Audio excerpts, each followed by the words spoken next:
Won't you please come join me for some midnight therapy? Ladies and gentlemen, welcome back to Midnight Therapy. I'm your host, Kat Matthews. We are back with number 18. This is going to be a little bit different of an episode. We're going to try to keep it quick, like I always say. We're not going to dive into the gloom and doom of the chaotic world around us like we usually do. And I'm really not going to give you a weekly recap because nothing really happened. Nothing too exciting, in my honest opinion, in my life or in the world. But I am going to give you something that we should have done a while ago, probably, but I was meaning to get to it at some point. But the reason this whole podcast even exists is because of Kat Matthews, right? Yours truly, right here. I'm the host of the show, and I really didn't get into who Kat Matthews is in the music world, which is a huge part of the brand, as the kids say nowadays. So I'm going to give you a behind the music special here of how I started fully in music from the beginning to now. What I got going on now, I got 2 new projects in the works as we speak, and just give you a little insight in case there's any other, singer-songwriters out there going through similar things. Maybe you'll feel, I don't know, you'll feel better or more. You'll be comforted that other people also suffered, and it is a journey. I think it's a journey worth taking, though. However, even though it's hard and difficult, and you don't get a lot of recognition, it's still worth it. And I'm just going to explain that a little on this episode today. I'm going to take you all the way back to the beginning. I have a SpongeBob mug. This is a brand new SpongeBob mug. Please look at it. It is rectangular, which is a little hard to drink out of. You got to catch a corner. Tastes so much better out of that, though, than a traditional circular mug. So please enjoy looking at that. All right, let's get into it. How did we get here? Let's talk about the music. A lot of my music has really only been heard by like friends and family or people in the area because I lack some very important things that you need today to get your music heard. And that's usually a label, a manager. You're going to need a record deal usually. And that's not always the case. You could blow up viral on TikTok or something. But either way, if you do, that's probably going to lead to those 3 things I just listed anyways. And they really make it happen because, as we said on the one episode, they control a lot of the platforms, whether it be Spotify playlists, whether it be radio, whatever it may be, YouTube channels. They get new music discovered quickly and by the millions. And if you're not signed to them, why would they ever help you? They would not. So I'm AWOL. I'm just out here on my own. I'm everything. I'm the writer, the performer, the promoter, the graphic artist for the album artwork. I'm the publisher. Like I got to deal with the distribution. I got to do everything. I do the wardrobe, obviously, for everything. And there's help in between there. A lot of great help. I'm going to mention people that helped me immensely over the course of my music career. But relatively speaking, or generally speaking, I'm kind of a one-man operation as of now. Wasn't always that way. We're going to get into that. But it is quite difficult. And you do need that help because they are experts and they know what to do. So I have about 30 songs, generally unheard to the world, except for, people that know me. I have a small fan base as of now because I never really tried the promotion stuff because that takes money. I do not have a lot of that. I can assure you that. So without further ado, here we go. It is, who knows, 10 plus, 15 plus years ago. And it is Little League time. And I'm playing Little League, I don't know, 12 years old, whatever, however old you are, 10, whatever. We're playing Little League, and I meet my buddy Mikey, who will be on this show. And we're in the dugout and we're talking about music, and we both happen to like old rock music, like Kiss and Guns N' Roses and AC/DC.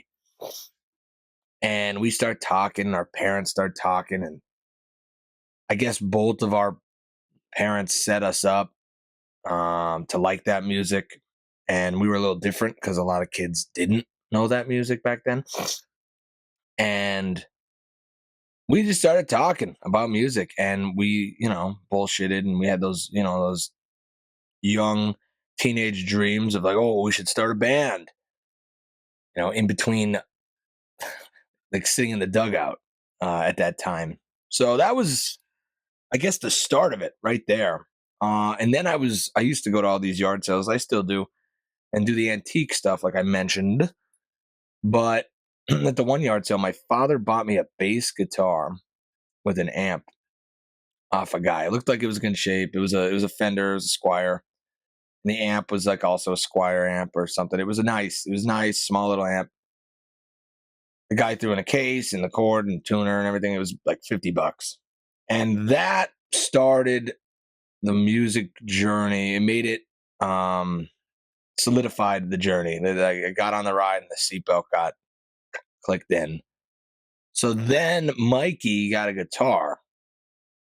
It was like a Les Paul copy, whatever they call those, Epiphones. And then we started jamming together. So I remember it'd be like, it took years for this to happen. So now we're probably in high school, maybe freshman. And you would go over to the football games, you'd walk around. But after, we'd come back and we'd go to his house and we'd try to jam. We'd try our best, bass and guitar. And we would try, and it worked. And it was fun. And his parents would be out and they'd come home and they'd hear us jamming. And then eventually we got more equipment and we got a drum set and started happening. Then there's this event, and I brought this up before. It's worth telling again, though. There was, we had these other people that we went to high school with that we really wanted to get in the band. We had a drummer and another guitar player, a really good guitar player. Shout out if you're listening, the other Mike. You were a great guitar player. You probably still are, but he's becoming a doctor now of some sort. It's really cool. But I remember we used to jam in a band together. That was pretty cool, though. It was weird how life changes. So anyways, we got a band. Long story short, I'm jumping around here, but we got a band, and we start practicing on and off as a full band. And I remember I needed to get a PA system, and shout out to Uncle Dave again. He gave me a PA system. I had to buy it off him, but I didn't have enough money. So he allowed me to work off the rest of it for like $5 an hour. And I owed like $100 or $200 on the PA. So that was eternity, to work that off, to work that money off. But we needed it because I booked this gig, this big picnic. It was like, they call it the night out over at Mellow Park. And if you're watching, you remember this. This is a funny one, but we didn't know what we were doing at all. We told the mayor that we were a band, and she believed us and booked us. And we never played out before. So then everybody started getting serious, like the parents, everyone's parent, in the band, their parents would support it and get us what we needed. And we had a practice spot that the other Mike's dad, generously donated to us, that he owned. He let us practice there for like a month before this gig. And we did it. We rocked it. Fake it till you make it, baby. And then we started playing out at bars. And I mentioned this before. And I just drove by a bar in Carbondale where we played, and it just got tore down yesterday. It was pretty sad, actually. But we played there. It was called Lyrics. We were doing this all at 16 years old. I think I got a permit. One time I drove with the permit.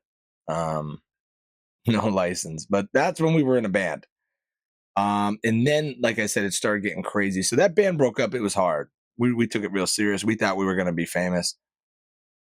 Youth is a funny thing. When you're a kid, what you think is possible, and it's worth hanging on to that optimism. But life does wear you down, man. It makes you jaded. Like now, I think that was such a crazy thing to think that we were all just going to stick together and be in a band. But back then, there was no doubt in your mind that that was going to become a popular band. That band was called Triple Fret. So then me and Mike continue to jam because we're best friends at the time and still are now. He's one of my main friends on this earth still, even though I don't see him too often. But we start jamming and then we start writing originals or trying to write originals. And this is where it changes. And I'm going to get into this at the end of the episode. I'm going to give you a little analogy. But that started happening. And in between there, me and my uncle Dave, who is a musician, he's going to be on the show. I mentioned it many times. We I shared a song I wrote with him. I just started writing songs seriously. I used to always write a little, but this is when I started actually writing, like trying my best, like in a way that it was worth sharing with someone. I shared it with him and he loved it. It was a song called American Spirit. It's one of the songs I have now. This was a different rendition of it though, in which Dave recorded it because I don't know, 16. I didn't know anything. I didn't know how to record. Dave was already a recording artist. He was in Nashville recording artist. He did it. So I played bass on the album or the single rather, and I wrote the song and we recorded that. And we were going to try to sell it down Nashville and it didn't really work. It's whatever. He had connects down there at the time and we were going to try to get it to them and nothing came of it. Whatever. So then I keep writing with Mike. And I had all these like teenagers songs, like I don't know how to describe that. If you write songs, you might know, but like you had all these songs, you thought they were so good, but you realized it was kind of just I don't know, teenage angst or whatever, or just the pressure of being a teenager. And if I was Taylor Swift, it would have worked. Like the stuff I wrote down that I would never even want to, I wouldn't even want to really see it now. She would turn into a pop hit because it's just like these raw, irrational emotions. That's what I call teenage writing. And I did tons of those songs. But then around the college era, we're skipping so much. Now we're in college, still jamming together. Like we're still playing me and Mike from time to time. And we ended up coming up with these two great songs, which ended up being my debut songs, Cliffhanger and On My Mind. And I was going to Italy, and I said this all before in another episode, but I was going to Italy, and I told Mike when I come back, I want to start an original music journey because I hate the idea of working. College sucks. It's fun, but the work sucks. So I want to do this. And he agreed. I come back from Italy. We start practicing real hard, getting these songs down. And we go to a real studio. We go to JL Studios. Joe is a professional, if you know him. And we come up with all the money and we record these two songs. And they're professional. It was all analog recording. This guy was old school. But it sounded so good. And a lot of people came in, like some of our parents came in to sit at the studio. It was a fun time. A couple guest singers, all that. So then we have these two songs now, and we don't know what to do with them. We put them out. We get everything. The hardest step is getting everything set up. Your distribution company, your publishing, your artist name, getting the album art. Like all that is hard the first time, and then you're good. So we get those two out. They're singles. We released them separate times, two singles, and they do pretty good, but we thought that was going to land us a record deal. That's what we thought back then. We said, we'll get a record deal from these. It doesn't work like that. But when you are young, you are optimistic. And you don't realize that life is hard. You don't realize life is corrupt. So that didn't work. Then COVID hits. This was like December 2019, I think. That's when I think we recorded these. Maybe January 2020. Who knows? But now COVID hits and everything shuts down. And me and Mike both went to school with a very dear friend, Matt, who I bring up all the time. And we did stage crew together. And Matt is a gifted musician. He's always been, even since high school. So we started talking to him over COVID, and he records at his house. He has a recording studio. And we always said, "Oh, we want to get over there. We got to get." We'd see him out at a bar. "Oh, dude, we'll get over there. Don't worry." We would never do it. And then one day we finally did. Little did we know that that would start a journey for the next couple years of making an entire catalog of music.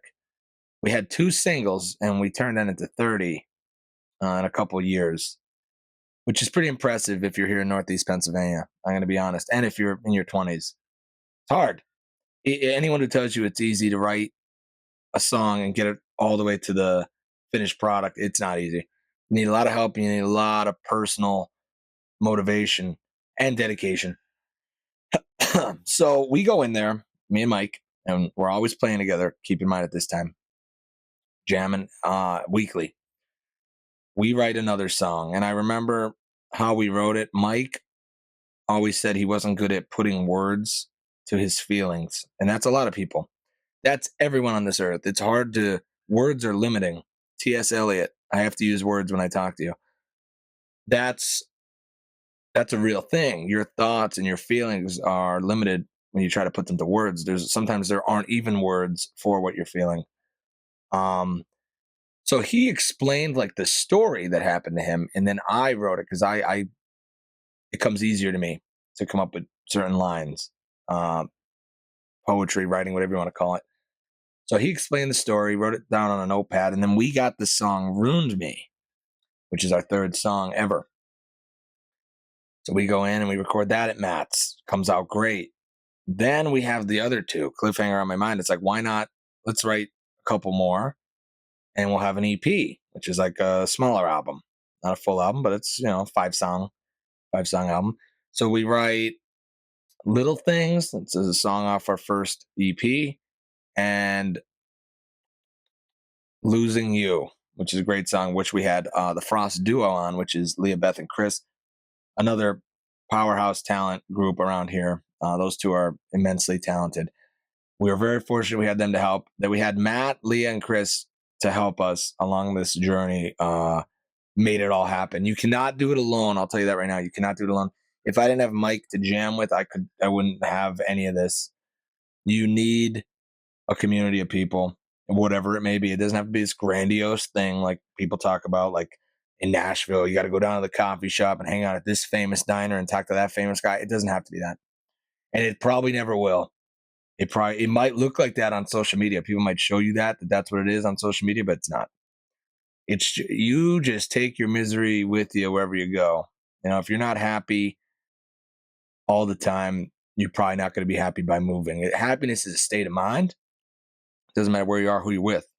It helps, but you should be able to be happy if you were stuck in a prison cell. And that's the truth. Midnight Therapy, you're getting it here. So, first EP comes out. It's called First Five. Great EP, in my opinion. Did nothing, of course. Did nothing. No one even heard it. But then it's still COVID and there's nothing to do. So we go, let's get our money together and do an entire album. And that is where the Bad Guy Anyway album comes from. And this album, maybe one day, will be the most underrated album of all time. The amount of experimentation we did on that album with different instruments, and we had a mandolin, a bowed guitar. It was insane. It felt like 60s, 70s era music in the way that they just sat in a room and wrote in real time and experimented with stuff. You're never going to get that again. We only did that because there was a plague going on and no one cared and no one had anywhere to be. And your mind wasn't thinking about anything other than what you were doing at the very moment. So we were able to do a really interesting album there. Some great songs on that album. Bad Guy Anyway, of course, is a very influential song to me, very important to me. We had a lot of fun doing this whole album. There's also a lot of really sad songs, like Women and Whiskey, which I think is one of the greatest songs I ever wrote, and Lost and Found, in which Mike played a very antique mandolin on, which I thought was awesome. Mandolin on a song like that, very cool. Women and Whiskey has the bowed guitar in the beginning, like a really crazy. We're using a violin bow on a guitar. Really interesting stuff going on. Leah, Beth, and Chris helped immensely again on that album. Leah with their vocals and Chris with his amazing guitar playing and vocals. It was a fun time. I will say that. We went to DC to visit our really good friend, and there was a big group of us down there. And I haven't talked to this guy in a while. I hope I talk to him again one day. But he was complaining about his job. His job was kicking his ass, and we're all there, and we're trying to get drunk. And for like 30 minutes, he just keeps going off about his job.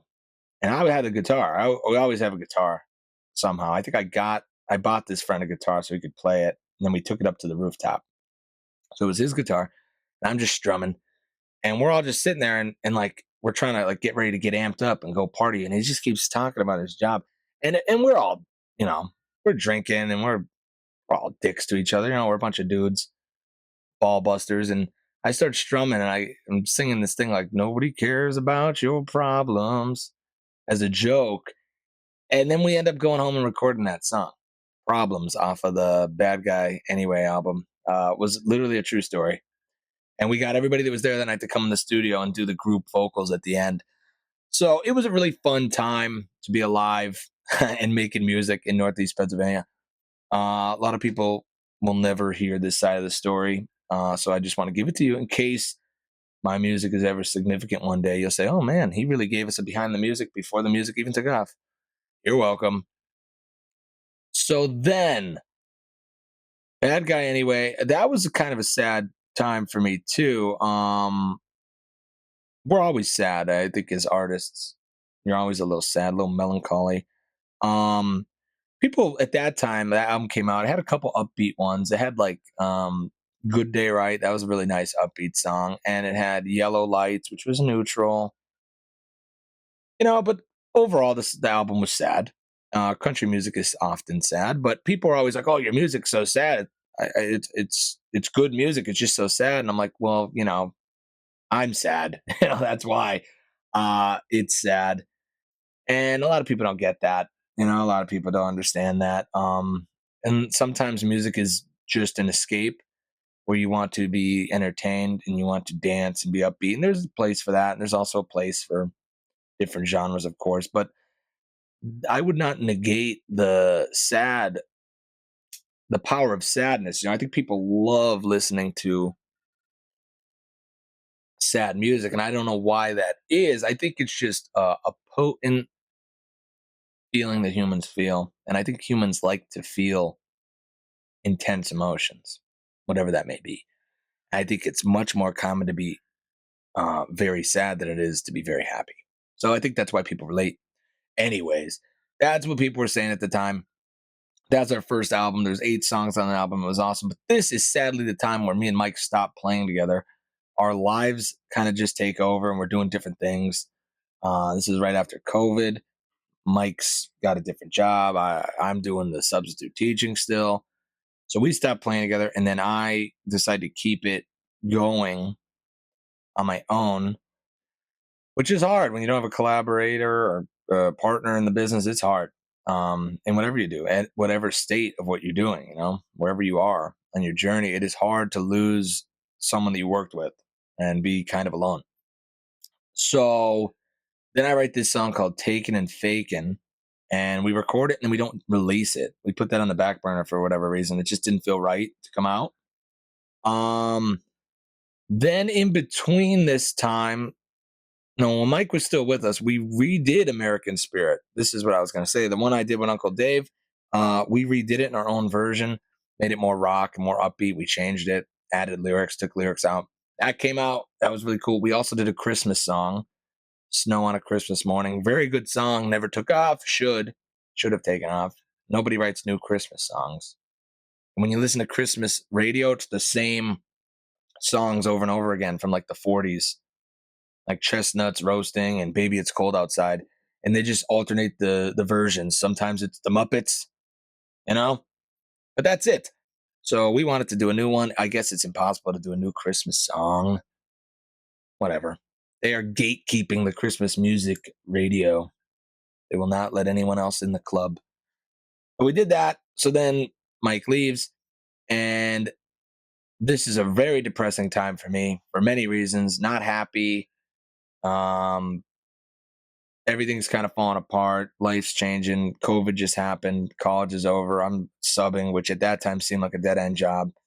And the music didn't take off. So I write this massive project called Runaway State of Mind. Is another EP. This is the second EP. 6 songs and a cover. There was a cover on there.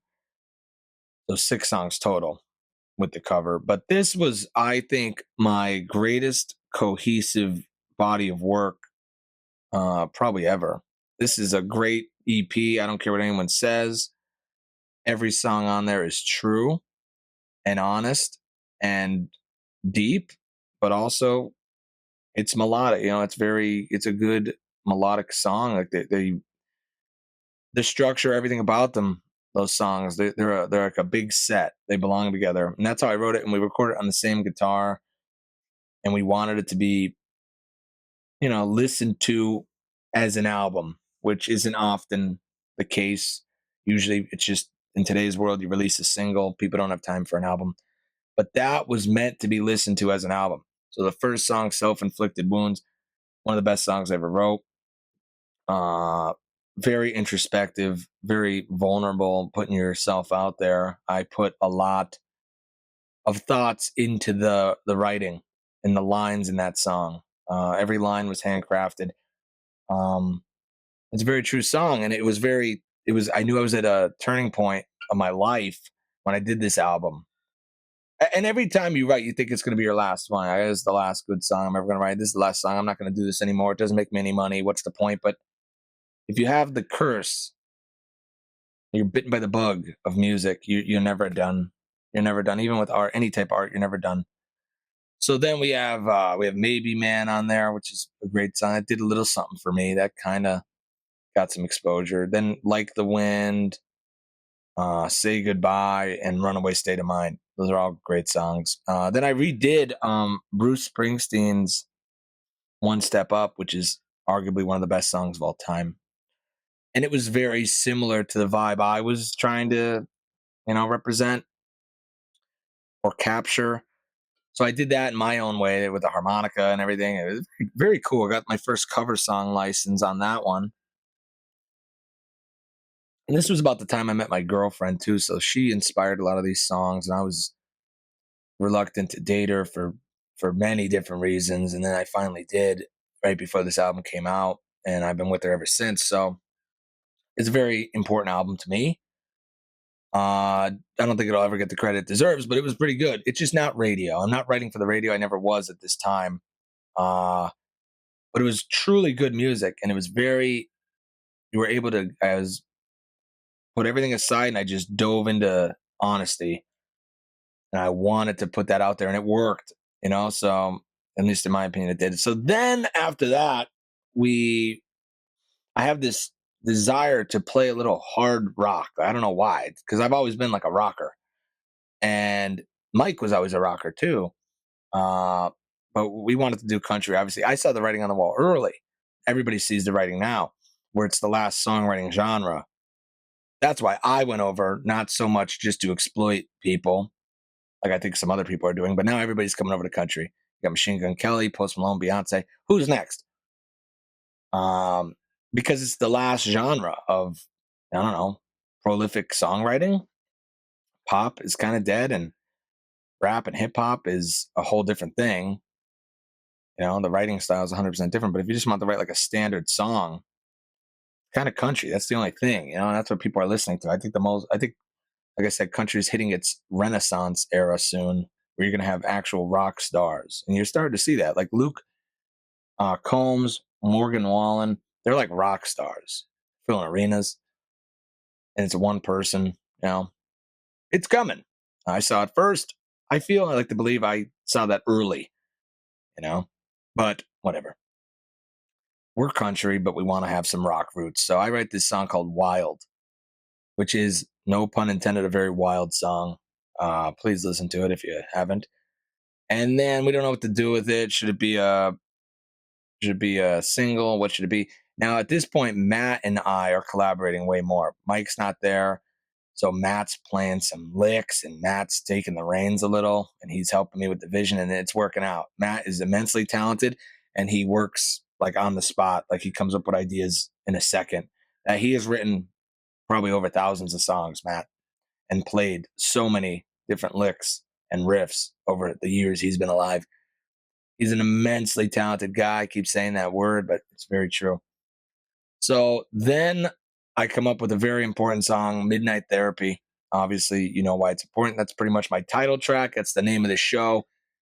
That's a song that I thought was going to be the huge breakthrough song. Still think it could be.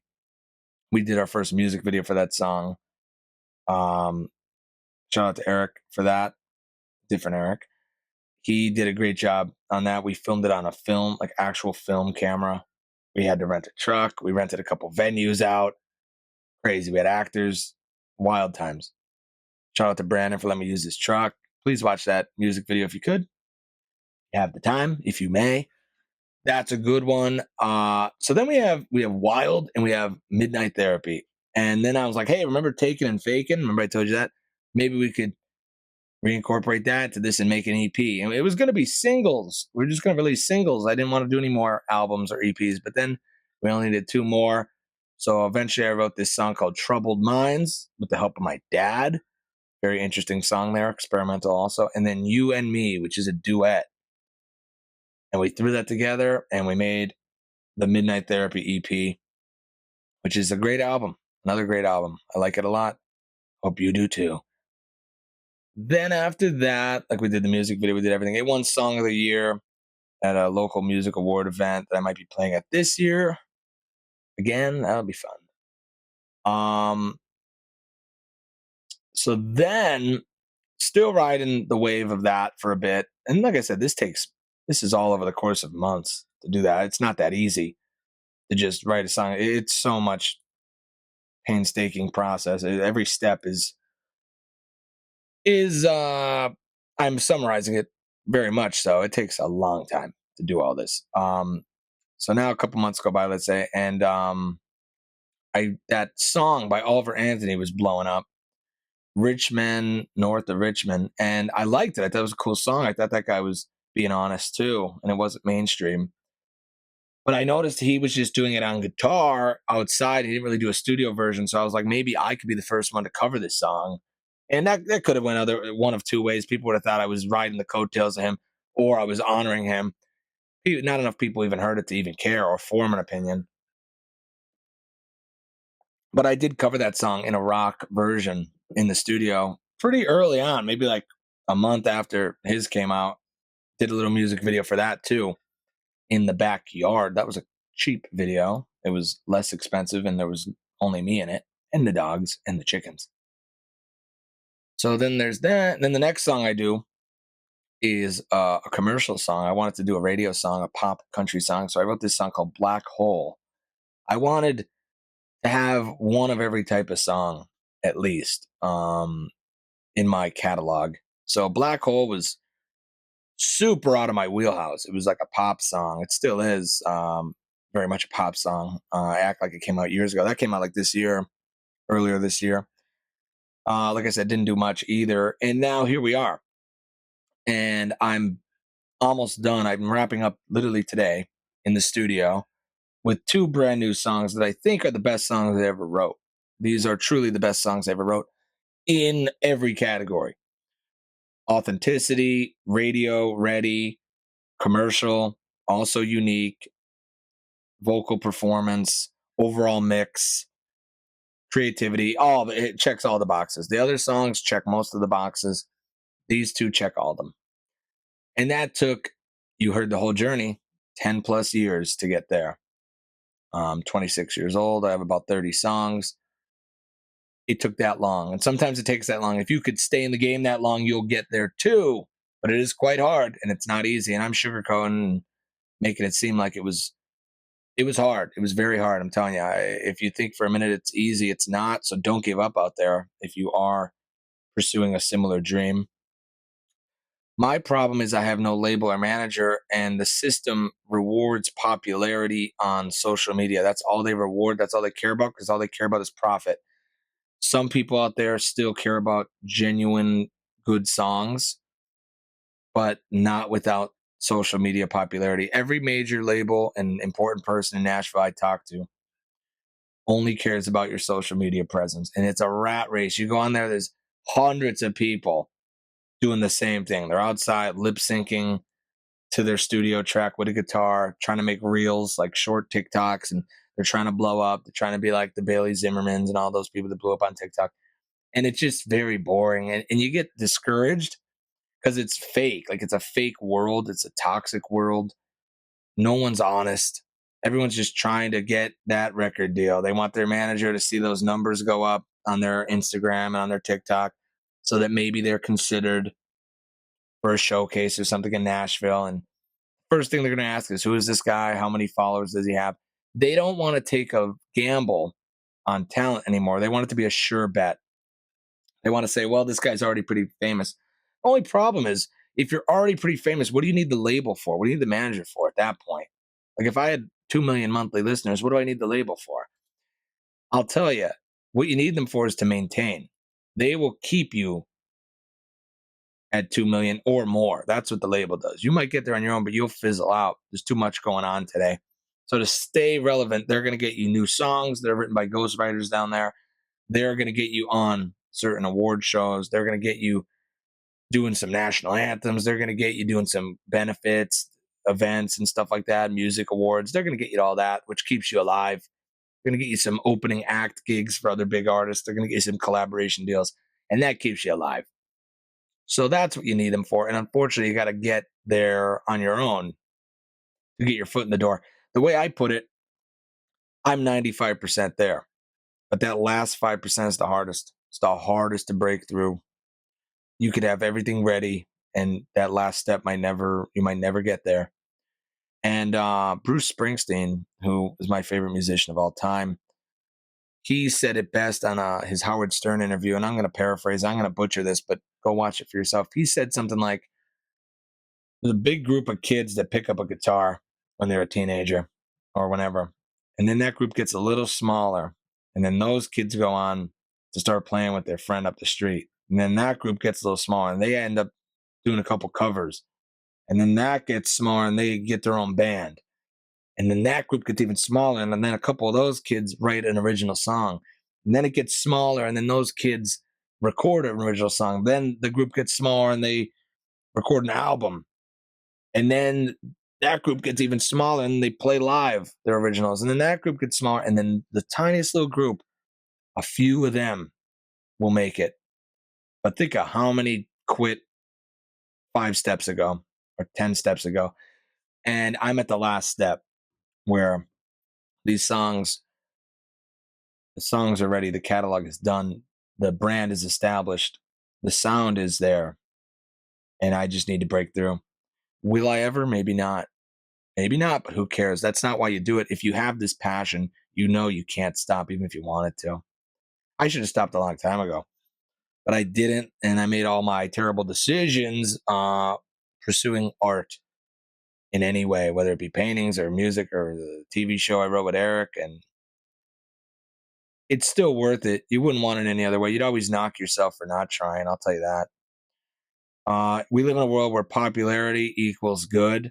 And we know that's obviously not true in many instances. Just because something's popular doesn't mean it's good. You know, Hitler is a good example of that. He was quite popular, not good. A lot of the music today that's popular is not necessarily good.